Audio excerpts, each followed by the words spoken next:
Craig, Brian, and MJ. The Rock 95 Morning Crew on Barrie's Rock Station. Rock 95. I've always said I can't wait to get a little older because you can get away with so much more in life. You can be crankier. Yeah, you got to respect the senior citizens. They pave the way for us, right? Yeah. They've already paid their dues. But Brian's got a list of things that, we'll see if older people can get away with it. We'll see if you agree, because I recently got a bench and I was showing you guys so that, people that come over can have a place to sit, to take their boots on and off. MJ's like, I don't need the bench. I'm like, you know what? It's not really for you. It's for older people. Sure, parents come over, they need to sit down sometimes. And what did I do before the bench? I just allowed, my dad to have his shoes on. I was like, that's it. Just keep them on. Mm-hmm. It's too big of a deal. Is it a big deal for your dad to take his shoes off? Yeah. Okay. Yeah. And then put them back on. Yeah, sure. That whole process of it. It does take a lot longer. And certainly if someone goes, can I just come and use the bathroom? You know what I mean? We're going somewhere. Yeah. Just keep this. Does he feel bad about it? No, I don't think so. Okay. And he shouldn't. What if he's got a lot of mud on his shoe? Now what are you doing? Exactly. You taking it off for him? Yeah. And you have super snowy winter boots, obviously take them off. But in the summer, right, you just keep shoes on, I would say. I don't disagree with that. Sure. Okay, so they get away with that. What about, you're having some people over for dinner, maybe, cleaning up after dinner, even just taking their plate and putting it, in the kitchen or whatever. Oh, they get a pass. They get a pass on that, right? No, they've been cleaning up after us kids for how many years? Exactly. We can take their plate to the... You want your kid to, hey, take your plate over to the kitchen. Exactly. Yeah, somebody older. That's it. I'll get it for you. Don't you worry. You just relax. I'm kind of like, even if it's a guest at my house, I'll take their plate. I won't take their plate. I'm sorry, I will take their plate. Yeah, exactly. I'm not saying you got to go do your own dish. Now, that's if they're a guest at your house? Yeah. Say you're a guest at their house. Are you picking up their plate? I have picked up... am. I have. Are you? That's interesting. Yeah, I'll make the offer, I guess. Maybe. They say no. You're like, oh, okay. Yeah, perfect. I wasn't going to do it anyway. See, my in-laws get mad at me if I take their plate. I'm like, taking it anyways, bye. Okay. All right. Okay, here's a controversial one. Leaving a shopping cart in the middle of the parking lot. Oh. Grandparent, okay? Much older than Craig. I'm not saying somebody around Craig's age. Older. Do they get a pass on that? I'm glad I'm considered old, but somebody older. So I know for a fact that some older people will use the shopping cart almost like a walker, like for stability, right? And then once they take that to the car, they're done, so they can't take it back, and then they have less stability. So, this is a tough one because it's such a jerk move to leave it in the parking lot. I think they get a pass. I think they get a pass. Yeah, they get a pass, but begrudgingly. Because that could be a ways to walk, and if they fall, then it's bad news. So if you get frustrated, especially in the wintertime, but if you see one, help them. You know what I mean? Yeah, I'll take the car for it. When I was a buggy boy, that's what I would do. There was, you'd go out there and there's a lot of old people Craig's shopping. looking for tips. Yeah, I never got one. Okay, speakerphone in public. Older person? I hate speakerphone in public. I really do. It's so annoying. And it's just a huge, long phone conversation. I see it in the grocery store all the time. But if they're older, I go, maybe they need that. Yeah, I'm going to say the majority of older people probably aren't using that anyway. But if you see the odd one, then sure, why not? They can get away with so much. Yeah, it's something to talk about when you get home. Speakerphone in general, they're just on. Yeah. They need it as loud as possible, right? They might be holding it up to their ear. But Mom, take it off Mom, take it off speakerphone. Okay, we're going to keep talking. Okay. All right, let's say it's really busy and you're at a store. Could be a convenience store even. And there's a lineup. Front of the line, older person, taking forever to pay. They get a pass. Oh, my God. Yeah. Don't they? Oh, man. They love exact change, and you let them count that out. 25, 35. Of course I'm going to get And you know what's the best?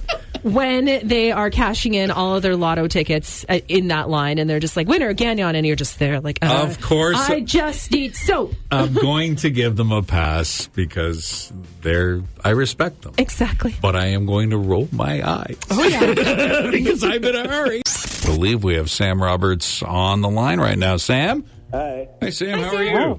Thanks, how are you guys? Sorry, I don't mean to bombard you with voices this time of morning. I was like, what is going on? It's a group call. It's fun. Well, that's just it. I mean, I was quite surprised when you were going to do an interview with us because rock stars usually don't get up at this time of morning. Well, listen, let's just dispel the whole rock star thing right away, if we can, because my face is frozen.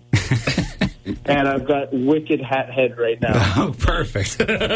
Boy, I mean, we consider you a friend of the station because you've performed at our birthday bash several times. Love it. Yeah. It's a great time to have you out. And, of course, we've seen you many times. My fondest memory of you is when you came, I don't know if you remember this, but you came to our New Year's Eve downtown countdown, and it was miserable weather.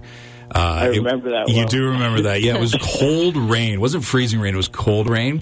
And they kept telling you to, you can't go on yet. You can't go on yet. And I was there right beside you when you went, screw it.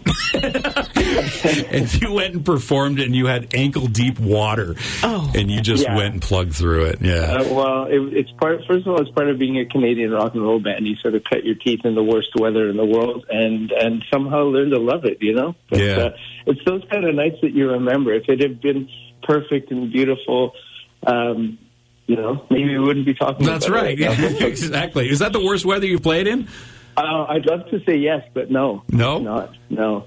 Where was that? Pretty bad. We have bad weather karma in general. I'm not sure what we did in our previous band lives, but it can't have been very good.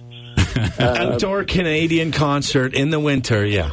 Yeah, that'll happen. You're just asking for trouble. Well, I know, you really are. And, but I always love it. Whoever's brainchild it was to throw that kind of show, it's like, and you just got to support their vision for that. Yeah. Looking back, it was the Downtown Countdown. That was 2018, and we bring it up because are you familiar, Sam, with Setlist.fm? I've heard of it, but I haven't seen it. You've never gone on it. So we can check all kinds of set lists from all kinds of musicians. Craig, MJ, and myself, we always check it before we even buy tickets to go see someone because we want to know exactly what they've played, and then we know what we're buying tickets for. It makes sense, right? Right. I mean, it takes all the fun out of it, but yeah. All right. You know what? He's not a fan. We've had that conversation, and anytime I bring it up to somebody, they say the same thing. Yeah. They say, I like to be surprised, and then while we're at the concert, I'll have the set list, I'll tell them, and then all of a sudden people get into it. They're like, oh, I know what's coming up next. So we've got a bit of a game for you, Sam, if you have time. It's Family Feud style, and it centers around two big shows that you played. You played Live 8 in Barrie and SARSstock, okay? Okay. You have to remember those gigs.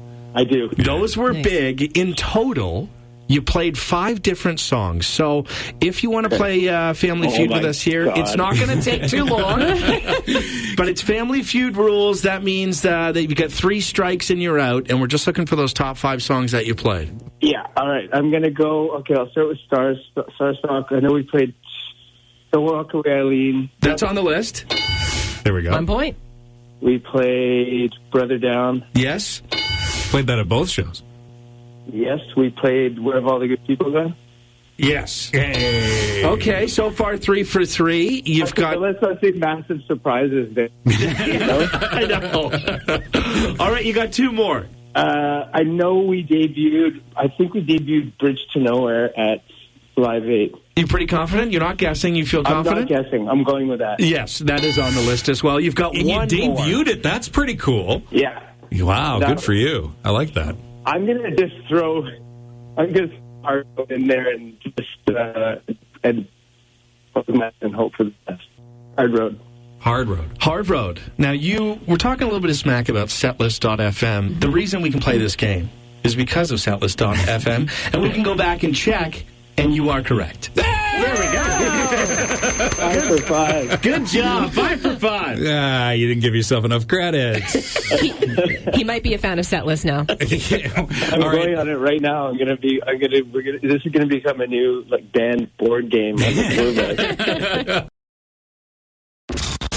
Craig, Brian, and MJ, the Rock 95 Morning Crew on Barrie's Rock Station, Rock 95. And we've got somebody who's going to be taking a little trip here in this room. And in case you don't know, it's MJ. She's going to be taking off for 3 weeks to go to Australia.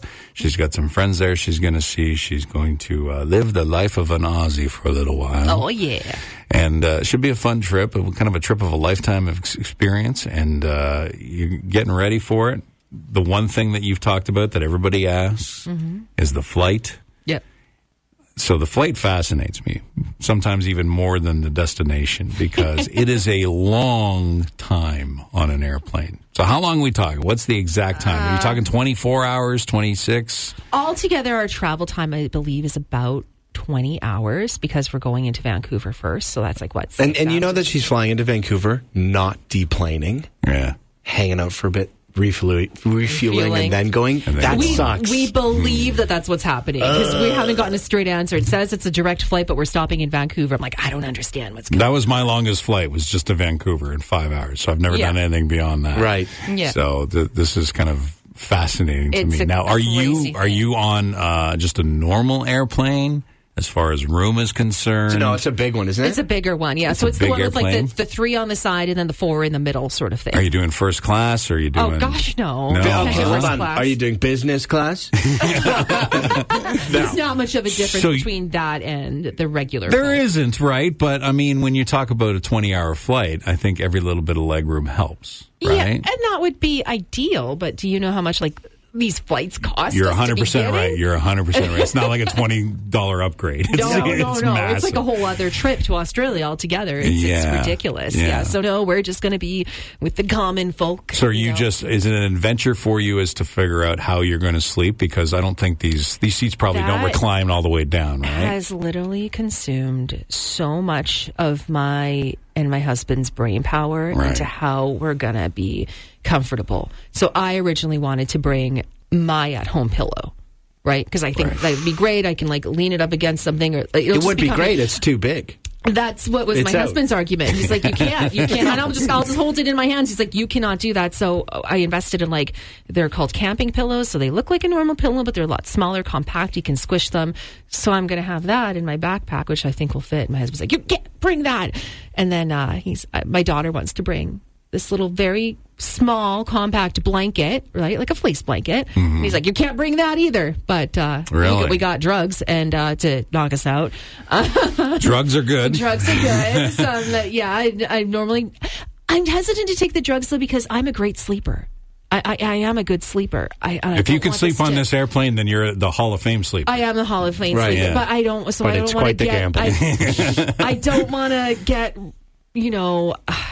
Needing the pills, if you know what I mean. But, yeah. Well, it's just a one-time thing. It's melatonin. It's a one-time thing, right? I don't think you're going to be hooked or anything. No, it's not that. I just don't want to mess up my own sleep cycle, is what I'm saying. But, so that the whole sleeping thing has basically consumed most of it. You're a different, like, if your kids have trouble sleeping, you'll have trouble sleeping. Oh, yeah. You'll be So you got to rely on 3 different people, maybe even 4 if your husband's the same way, to try to get them to sleep. Everybody and then fine. you finally get some sleep once they're asleep. That's right. So there's also the entertainment factor, right? I mean, you're going to try to sleep for a good 8 hours, maybe even longer. So if the sleeping thing has consumed me, the entertainment thing has consumed my husband. Right. He's like wanting to load things up on the laptop in case the selection on the plane isn't good, and he's got the kids like tons of new books, and the selection on the plane are a lot different than they used to be. Like I can't imagine. It's way better. I can't imagine going on a 24-hour flight from when we used to go to Florida in the 80s, where you were shown an in-flight movie, and that's what you had, and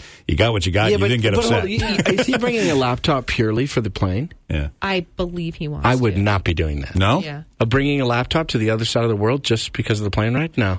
I would tough it out. Whatever's on, I'll deal with, and it'll be the way it is. That's a really good point. Yeah, he wants to load up. He's telling you with games. No blanket, no pillow, and no tiny pillow. He's bringing a laptop just for the plane. Couple more conversations to have before you take off on Saturday. Think of it this way. Just put your head on the laptop and go to sleep. Taking advice for MJ, who's about to embark on a long flight of about 24 hours on an airplane and looking for things to do to occupy the time. Do you have room to move? Like walk around?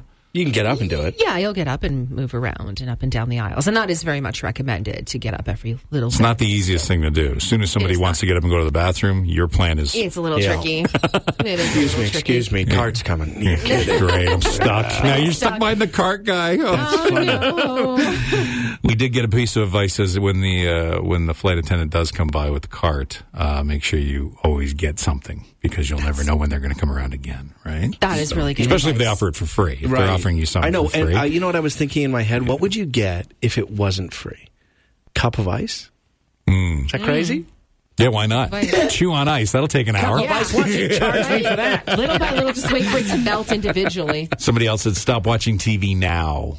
Oh, see. Because you'll be loaded up and ready to go when you're on the plane. You'll miss TV if you stop watching it now. True. That's great advice as well. Yeah. What do you got? The best thing that you can know is that the jet lag on the way back is always the worst. Is Don't it? expect to go back to work straight away on your way back. It's bloody shocking. We have her scheduled to work the very next day, I believe. Yeah, I can't wait. I am so glad you said that. If you guys expect her to come back on the air and be herself, and then first couple of days, it's not going to happen. Oh my Might be gosh. funny, though. Yeah, there you go. That's what we're looking for.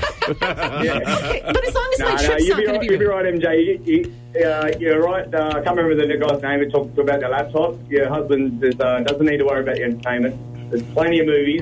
There you It's go. a waste of time bringing the laptop. And, yeah, I wouldn't take the drugs personally. I reckon just have a couple of Baileys and you'd be sweet. Yeah, there you go.